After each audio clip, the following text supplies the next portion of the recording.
नमस्कार, मैं शिवम। आप देख रहे हैं ऑनलाइन न्यूज इंडिया। 2 दिन पहले प्रधानमंत्री मोदी के सरकार की तरफ से ऐलान किया गया कि डीजल और पेट्रोल पर 5 रुपया और 10 रुपया के तहत छूट दी जाएगी।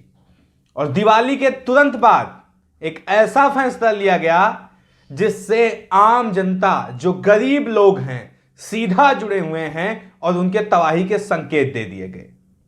जो मुफ्त राशन दिया जाता था वह बंद कर दिया जाएगा 30 नवंबर से। न्यूज 24 की एक खबर देखिए।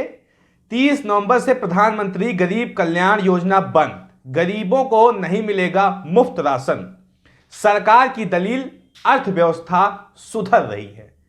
कैसी अर्थव्यवस्था सुधर रही है और किन कारणों से जो ये मुफ्त राशन दिया जा रहा है, ये बंद किया जा रहा है, इसको थोड़ा समझना महत्वपूर्ण है। सबसे पहले आप ये समझिए, इस गरीब कल्याण योजना के तहत सरकार के अनुसार 80 करोड़ लोग, जी हां 80 करोड़ लोग मुफ्त राशन लिया करते थे। सरकार के द्वारा 80 करोड़ लोगों को मुफ्त राशन दिया जा रहा था। जरा आप सोचिए कि अगर 30 नवंबर के बाद सरकार ये मुफ्त राशन देना बंद कर देगी तो उन 80 करोड़ लोगों का क्या होगा, जो लोग ये फ्री का राशन लेते थे। मान लो आप 20 करोड़, 30 करोड़, 50 करोड़ लोग अपनी व्यवस्था कर भी लेंगे, तब भी 30 करोड़, 40 करोड़ लोगों का क्या होगा, यह सवाल पूछा जाना चाहिए। और इस सवाल का प्रधानमंत्री मोदी के पास, भारत सरकार के पास कोई जवाब नहीं है।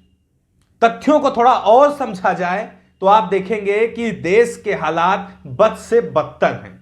जनता परेशान है, हताश है, जवाब मांग रही है। महंगाई अपने चरम पे जा चुकी है और जिस तरह से मुफ्त राशन देने के नाम पर प्रधानमंत्री मोदी और उनके मुख्यमंत्रियों ने अपना प्रचार प्रसार किया है, उन चीजों को भी समझना महत्वपूर्ण है। कैसे 5 किलो जब राशन दिया जाता था तब झोले में प्रधानमंत्री मोदी की तस्वीर होती थी और सूबे के मुख्यमंत्री की तस्वीर होती थी। वो सारी चीजें आपने देखी। ये तस्वीर आप देख पा रहे हैं।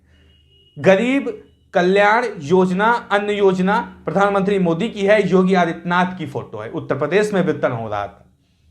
अगर यही वितरण मध्य प्रदेश में हो रहा था तो शिवराज मामा का फोटो हुआ करती थी।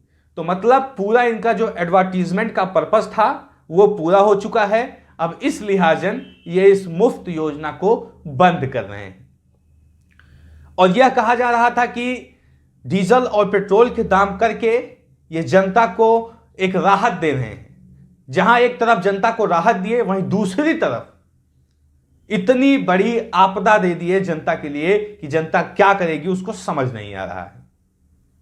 80 करोड़ एक बहुत बड़ा आंकड़ा होता है। देश के लगभग 70% आबादी, प्रधानमंत्री मोदी और उनकी सरकार की बात मानी जाए तो 70% आबादी प्रधानमंत्री मोदी का मुफ्त राशन लिया करती थी, भारत सरकार का मुफ्त राशन लिया करती थी। अब वो कैसे अपना जीवन यापन करेंगे, अब वो कैसे अपनी दिनचर्या चलाएंगे, अब वो कैसे अपना पेट भरेंगे, ये सवाल पूछा जाना चाहिए। कुछ एक खबरें आपको दिखाते हैं। यूपी में मोदी योगी की तस्वीर वाले थैले में मिलेगा फ्री राशन, जानिए मुफ्त अनाज लेने के नियम। कई सारे नियम बनाए गए थे। प्रधानमंत्री मोदी की झोले में तस्वीर हुआ करती थी, योगी आदित्यनाथ की तस्वीर हुआ करती थी। खूब प्रचार हुआ, खूब प्रसार किया गया और उसके नाम पर वोट भी मांगे गए। लेकिन अब क्या हो रहा है कि मुफ्त राशन का जो लाभ था वो जनता से छीन लिया गया। आज तक की यह खबर देखिए। पेट्रोल डीजल के दामों में दिवाली के बाद भी राहत, जानिए आपके शहर में कितनी कीमत कम हुई। यह खबर है उस दिन की जब पेट्रोल और डीजल के दाम सरकार के द्वारा कम किए गए, उस पर से सब्सिडी हटाई गई। लेकिन उसके तुरंत बाद ही कैसे सरकार ने आम जनता के ऊपर एक त्रासदी ला दी, एक तबाही आप कह सकते हो ला दी। उनके लिए तबाही ही है, क्योंकि जिन अन्न से, जिन राशन से उनका पेट भरता था, वो एक जरिया सरकार के द्वारा छीन लिया जा रहा है। तो ये क्यों किया जा रहा है, इसको समझ सकते हैं आप कि कुछ दिन पहले ही, अभी मात्र 2 दिन पहले, सरकार ने डीजल और पेट्रोल में एक्साइज ड्यूटी घटा के उसके प्राइस कम किए और दूसरे दिन ही सरकार उसका जो मुनाफा था कहीं और सेटल करने की कोशिश में लग गई। कुल मिलाकर सरकार की योजना है कि कैसे आपको ठगा जाए, कैसे आपको लूटा जाए और कैसे आपसे पैसे निकलवाए जाएं। सरकार की यह मंशा है। सरकार बिल्कुल नहीं चाहती कि आप खुश रहें, आप तकलीफ मुक्त रहें, आप सभी सुविधाओं के साथ जिंदगी जी सकें, ये सरकार बिल्कुल नहीं चाहती। इसलिए नहीं चाहती क्योंकि अगर ये सरकार चाहती तो जहां एक तरफ डीजल पेट्रोल के दाम के बढ़ती कीमतों के दाम उसने कम किए, वहीं दूसरी तरफ जो अनाज के मुफ्त अनाज दिए जा रहे थे वह बंद करने की प्रक्रिया में सरकार ना बढ़ती। डीजल और पेट्रोल के दाम कम किए जाने के बाद भी स्थिति यह है कि जनता परेशान है और डीजल और पेट्रोल के दाम 100 पार कर चुके हैं। 100 के पार अभी भी दाम चल रहा है। सोचिए, 5 रुपया पेट्रोल का दाम कम किया गया, फिर भी दिल्ली में जो कीमत है वो 101 रुपया के करीब है। डीजल की जो कीमत है वो 85 रुपया के करीब है। तो जनता बहुत परेशान है और जनता हताश है। ऑनलाइन न्यूज इंडिया का ये ट्वीट देखिए, दिवाली से पहले महंगाई का झटका, कॉमर्शियल सिलेंडर के लिए एलपीजी की कीमतों में आज 266 रुपए की बढ़ोतरी हुई। दिल्ली में 19 किलो की कॉमर्शियल सिलेंडर की कीमत आज 2050 पैसे हो चुकी है, जो पहले 1734 रुपए थी। आप सोचिए कि 266 रुपए का भारी इजाफा कर दिया गया गैस सिलेंडरों के दामों में, कॉमर्शियल गैस सिलेंडर जो आते हैं। और अभी भी सरकार कह रही है कि सब कुछ चंगा सी है, सब कुछ बढ़िया सी है, जनता बिल्कुल परेशान नहीं है, सुख सुविधाओं से लैस है। और आप देखिए कि किस तरह से उपचुनाव हुए। 30 अक्टूबर को वोटिंग हुई थी, 2 नवंबर को उसके परिणाम आए और भारतीय जनता पार्टी का कई राज्यों से सुपड़ा साफ हो गया, एक भी सीट नहीं मिली। हिमाचल प्रदेश के अंदर आप स्थिति देखिए कि 4 सीटों में से एक भी सीट भाजपा के हाथ नहीं गई। पश्चिम बंगाल की बात अगर माना जाए तो पश्चिम बंगाल में भी 4 सीटों पर एक भी सीट भाजपा को नहीं मिली। पश्चिम बंगाल में तो चलिए ममता की सरकार है, एक बार यह कहा जा सकता है कि ममता के इन्फ्लुएंस की वजह से भाजपा को वहां पे सीट नहीं मिली।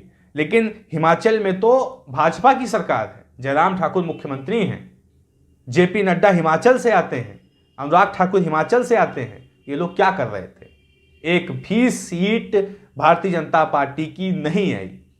और आप देखिए कि जुम्बल कोटखाई विधानसभा से भारतीय जनता पार्टी के प्रत्याशी की जमानत जब्त हो गई और उसी विधानसभा पे अनुराग ठाकुर गए थे प्रचार करने। तो ये सारी चीजें हो रही हैं इसीलिए क्योंकि जनता जो है वो परेशान है और महंगाई की बात वो झेल नहीं पा रही है। तो उपचुनाव के बाद सरकार झुकी और डीजल और पेट्रोल के दाम उसने कम किए, लेकिन वहीं दूसरी तरफ जो मुफ्त राशन दिए जा रहे थे, जिनमें कहा यह जा रहा था कि 80 करोड़ लोग उसका लाभ उठा रहे हैं, उनके मुंह पर एक जोरदार तमाचा जड़ दिया गया और उन्हें लाचार और बेबस छोड़ दिया गया। सरकार इसी सुध में अभी गुम है। जो लोग हैं वो बहुत खुश हैं और सरकार के समर्थन में हैं, लेकिन परिस्थितियां बदलने में समय नहीं लगता। परिस्थितियां लगातार बदल रही हैं। उत्तर प्रदेश का भी चुनाव करीब है, गोवा का भी चुनाव करीब है, पंजाब का भी चुनाव करीब है। आप देखिए मणिपुर का भी चुनाव करीब है, उत्तराखंड का भी चुनाव करीब है। इन सभी जगहों पे ये सारे मुद्दे उठाए जाएंगे, महंगाई के मुद्दे उठाए जाएंगे, बेरोजगारी के मुद्दे उठाए जाएंगे, शिक्षा का मुद्दा उठाया जाएगा, कोरोना महामारी जिस तरह से त्रासदी आई उसका मुद्दा उठाया जाएगा, उत्तर प्रदेश के अंदर जिस तरह से लाशें तैरती रही गंगा नदी के ऊपर उसका मुद्दा उठाया जाएगा। ये सारे मुद्दे बनने वाले हैं और सरकार इन सब पर धूल डालने के लिए हिंदू मुस्लिम की हांडी चढ़ा रही है। यह भी एक बहुत बड़ी हकीकत है। फिलहाल इस खबर को लेकर आपकी राय क्या है कमेंट बॉक्स में जरूर बताएं। साथ ही साथ चैनल को सब्सक्राइब करें। मिलते हैं इस तरह किसी और खबर के साथ, तब तक के लिए नमस्कार। इस खबर को अभी लाइक करें, शेयर करें, अभी चैनल को सब्सक्राइब करें और घंटी जरूर दबाएं।